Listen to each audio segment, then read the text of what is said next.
ஓம் சரவண பவ. ஓம். என் பிள்ளையே, நன்றாக சிந்தித்துப் பார். ஒரு விஷயத்தை திரும்ப திரும்ப செய்து அதனால் பிரச்சனைகளை சந்திக்கிறாய் என்றால் நான் உன்னை காப்பாற்றவில்லை என்று அர்த்தம் இல்லை. நீ அந்த செயலை கைவிட வேண்டும் என்று உனக்கு உணர்த்துவதாகும். வாழ்விற்கு பொருந்தாத ஒன்றை தேடி தேடி பிடித்துக் கொண்டு துன்பப்படுவதை நீ கைவிட வேண்டும். வேகமாக பயணிக்கும் போது தவிர்க்க வேண்டியதை தவிர்க்க வேண்டும். அந்த மாயைகளை தெரிந்து கொண்டு விலகி நிற்க வேண்டும். கசப்பாக இருக்கும் அனுபவ பாடம் அதுவே வாழ்வை இனிமையாக மாற்றும். மனத்திண்டாட்டத்திற்கு இன்று இடம் கொடுக்க வேண்டாம். நல்லதே நடக்கும். என் பிள்ளையே, சிந்தித்தால் சிக்கலான கணக்குகளுக்கும் விடை கிடைக்கும். பிரச்சனைகளுக்கு விடை கிடைக்காதா? மனதை குழப்புவது வேறு, அமைதியாக அமர்ந்து சிந்திப்பது வேறு. எப்படி மீள்வது எனும் தீர்வை பற்றி மட்டும் நீ சிந்திப்பாயாக. செந்தில் ஆண்டவன் துணை இருக்க ஏன் இப்படி நடந்தது என்று வருந்தாமல் தீர்வு இதற்கும் உண்டு என்பதை நீ கண்டறிவாய். சில நாட்களாக நீடித்த மனக்குழப்பத்திற்கு நான் தீர்வை தருவேன். நடப்பதைக் கண்டு அச்சம் கொள்ள தேவையில்லை. துன்பத்தின் முடிவில் இன்பம், அதனை நீ பெறுவாய். ஒரு முக்கியமான குறிக்கோள், அதற்காக நீ பிரார்த்திக்க மறந்துவிட்டாய். ஆனாலும் அது உனக்கு சாதகமாய் முடியும். என் பிள்ளையே, உன்னிடம் அகங்காரமாக நடந்து கொண்டவர்கள் யாராக இருந்தாலும் அவர்களுக்கு நான் பாடம் புகட்டுவேன். தவறை உணர வைப்பேன். உன்னை பயன்படுத்திவிட்டு உதாசீனம் செய்பவர்களை நான் பார்த்துக் கொள்கிறேன். நீ என் பிரியமான பிள்ளை. உன் மனம் கலங்கும் போது நான் உனக்காக வராமல் இருப்பேனா? தைரியமாக இரு. பிள்ளைகளின் எதிர்காலம் பற்றி உன் மனதில் கவலை. அதற்கு தீர்வு கிடைக்கும். தீர்வை தேடி நிச்சயம் கிடைக்கும். ஆலயத்திற்கு வர முடியாமல் தடங்கலாக இருக்கிறதே என்று வருந்துகிறாய். உன் பிரச்சனைகளை தீர்த்து உன்னை வர வைப்பேன். என் பிள்ளையே, உன் மனம் ஏமாற்றத்தில் இருப்பதை பார்க்கின்றேன். நீ ஏமாந்துவிட்டதாக நினைக்காதே. உன்னோடு நான் இருக்கும் வரை மாற்றமே தவிர ஏமாற்றம் இல்லை. மலை போல் பிரச்சினை தீர்க்க அமைதியாக அமர்ந்து தியானம் செய்தால் எப்படி முடியும் என்று கேட்கின்றாய். நீ வெளியே காண்கின்ற அவ்வளவு பெரிய உலகத்தை படைக்க முடிந்த உன் மனதால் உன் பிரச்சனைகளை குறைக்கவும் முடியும். தவிப்பு மற்றும் மயக்கத்தால் தடுமாறும் மனதை உன்னால் மாற்ற முடியும். வெளியில் தற்காலிகமாக நடப்பது வைத்து நான் உன்னுடன் இருக்கேனா இல்லையா என்பதை குழப்பிக் கொள்ளாதே. அவை மாயை, நானே நிரந்தரம். என் பிள்ளையே, நீ கஷ்டப்பட்டு உழைத்த பணம், அதை திட்டமிட்டு செலவு செய். மற்றவர்களோடு போட்டி போட்டு செலவு செய்யாதே. உன் பணத்தில் ஒரு சிறு பங்காவது சேமித்து வை. உன் பிள்ளைகளுக்கும் சேமிப்பை கற்றுக்கொடு. ராஜ வாழ்க்கை படிப்படியாக வரும். உன் விரதங்களை ஏற்றுக்கொண்டேன். நீ கேட்டபடி உனக்கு வரம் தருவேன். உன் முயற்சிகள் தொடரட்டும். அது உனக்கு நிச்சயமாக வெற்றி தரும். யார் மீதும் வெறுப்பு கொள்ளாதே. உன்னை விலக்கியவர்கள் உன்னை தேடி வருவார்கள். உயர்வுக்கான வழிகளை மறந்துவிடாமல் உழைத்து முன்னேறு. நல்லதே நடக்கும்.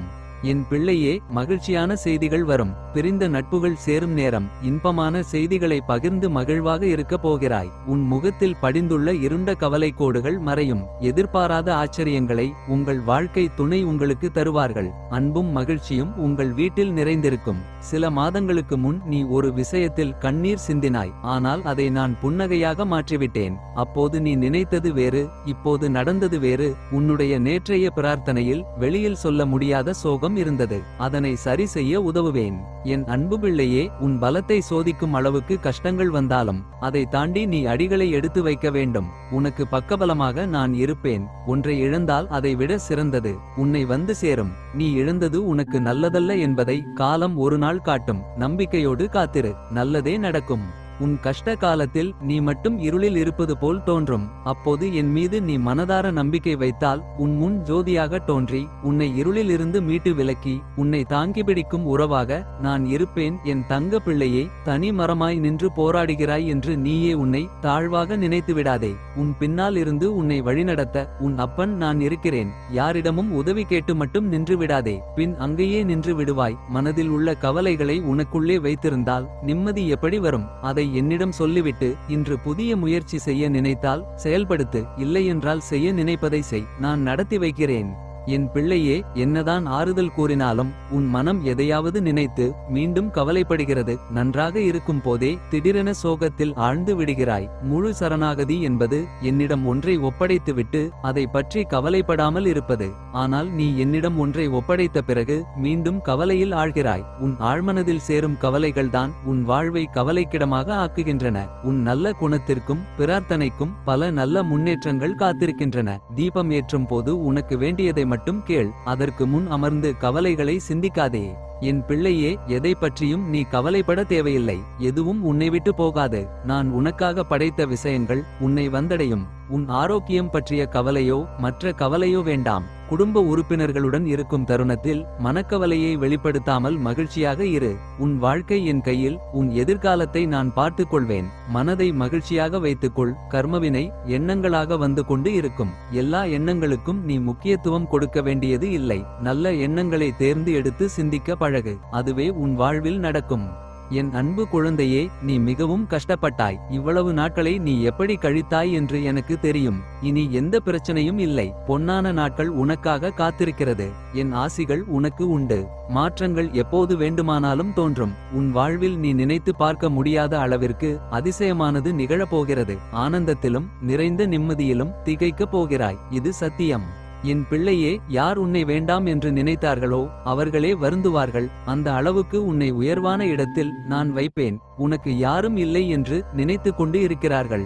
அவர்களிடம் நீ சொல், எனக்கு என் அப்பா முருகன் இருக்கிறார் என்று. நீ யார் என்று எனக்கு தெரியும். இனி உன்னை கஷ்டப்படவிட மாட்டேன். இனி எந்த கஷ்டம் வந்தாலும் அதிலிருந்து உன்னை காப்பாற்றுவேன். என் அருளும் பாதுகாப்பும் உனக்கு உண்டு. என் அன்பு பிள்ளையே, அப்பா, வலிகளால் தான் என் வாழ்க்கை இருக்குமா? என் மேல் உனக்கு இரக்கமே இல்லையா என்று கூறி என்னிடம் கோபம் கொள்கிறாய். என்னை எவ்வளவு கோபித்தாலும் உனக்கு நன்மையை எடுத்துரைத்து ஒவ்வொரு கணமும் உன்னை விட்டு போகாமல் காப்பாற்றிக் கொண்டுதான் இருப்பேன். வாழ்க்கை இன்றுதான் புதிதாக ஆரம்பித்ததாக எண்ணி முருகனின் துணையோடு தைரியமாக மீண்டும் களத்தில் இறங்கு. இப்போது வருகிற முன்னேற்றத்தை யாரும் தடுக்க முடியாது. உன்னிடமிருந்து ஒன்று விலகினால் அது 10ஆக பெருகி உன்னிடமே திரும்ப வரும். என் அன்பு பிள்ளையே, இனி நான் என்ன செய்யப்போகிறேன்? எனக்கு மட்டும் ஏன் இந்த சோதனையும் வேதனையும்? நான் என்ன தவறிழைத்தேன் என்று கலங்குகிறாய். கலங்காதே. ஒவ்வொரு உயிரும் அதற்குண்டான கர்ம பலன்களை அனுபவித்தே ஆக வேண்டும் என்பது நியதி. இதுவரை இருந்த உன் தீய பலன்கள் குறைந்து இனி நட்பலன்கள் ஒவ்வொன்றாக கிடைக்கும். உன் வாழ்க்கை பிரகாசமாக மாறும். என் அன்பு பிள்ளையே, கலங்காதே, கவலைப்படாதே. இனிமேல் உன்னிடமிருந்து வாழவே விருப்பமில்லை என்ற வார்த்தையை நான் கேட்கக்கூடாது. உன் வாழ்க்கையே இருண்டு போனாலும் அதில் என்னால் விளக்கேற்ற முடியும். உன்னை வாழ வைக்க நான் இருக்கிறேன். கற்பனைக்கும் எட்டாத கவலை உனக்கு எதற்கு என் தங்கமே? எதிர்கால பயம் வேண்டாம். இன்றைய நாளை நிம்மதியுடன் வாழு. உன் எதிர்கால தேவைகள் அனைத்தையும் நான் பூர்த்தி செய்வேன். எதிர்பார்த்தது நடக்காதவரை வாழ்க்கை ஏமாற்றமாக தோன்றும். ஆனால் எதிர்பாராத ஒரு நல்ல விஷயம் நம் வாழ்வில் நடந்துவிட்டால் வாழ்வே அதிசயமானதாக மாறிவிடும். என் பிள்ளைகள் வாழ்வில் அந்த அதிசயங்கள் நடக்கும். வாழ்க்கை அவ்வளவுதானா என்று நினைத்து கொண்டு இருக்கும் நேரத்தில் வாழ்வில் ஒரு அற்புதம் நடந்து எல்லாவற்றையும் மாற்றிவிடும். உன் கண்ணீரில் கர்ம வினைகள் கரைந்துவிட்டது. புன்னகையோடு புண்ணிய பலன்களை அனுபவிக்க தயாராக இரு. நல்லதே நடக்கும். உன்னை கைவிட மாட்டேன். என் தங்கமே, என்னை பார். உனக்கானது ஒன்று உன்னை தேடி தானாக வரப்போகிறது. இனி உன் கண்ணில் ஆனந்த கண்ணீர் தான் வரும். மகிழ்ச்சியாக இரு. ஓம் சாம் சரவணபவ. ஸ்ரீம் க்ரீம் க்ளீம் க்லாம் சாம் நமஹ. செவ்வாய்க்கிழமைகளில் அதிகாலையில் எழுந்து குளித்துவிட்டு பின் 6 முதல் 7 மணிக்குள்ளாக பூஜை அறையில் முருகன் படத்துக்கு முன்பு 2 நெய் தீபங்கள் ஏற்றி வைத்து பின் இந்த மந்திரத்தை 108 முறை சொல்லி வர சொன்ன முதல் நாளிலிருந்து பணவரவு அதிகரிக்க ஆரம்பிக்கும். முருகனை முழுமையாக நம்பினால் மட்டும் இந்த மந்திரத்தை உச்சரிக்கவும்.